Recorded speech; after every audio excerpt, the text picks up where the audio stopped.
Tara guys, samahan nyo, panoorin natin to si ating oh. Ang ganda na ating magluto oh. Ayan, nagluto siya ng pusit sa napakaraming mantika. Yan, nilagyan ng oil yung kalan para umapoy ng husto. Mekos-mekos mo na yan insan ha. Ayan, minekos-mekos na ang mga pusit. Daming pusit, sandali lang kasi maluto yan no. Hinaon na agad, nilagay sa bilao.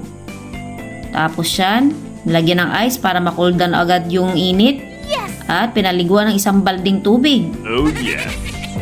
So ayan, kinuha ng mga pusit.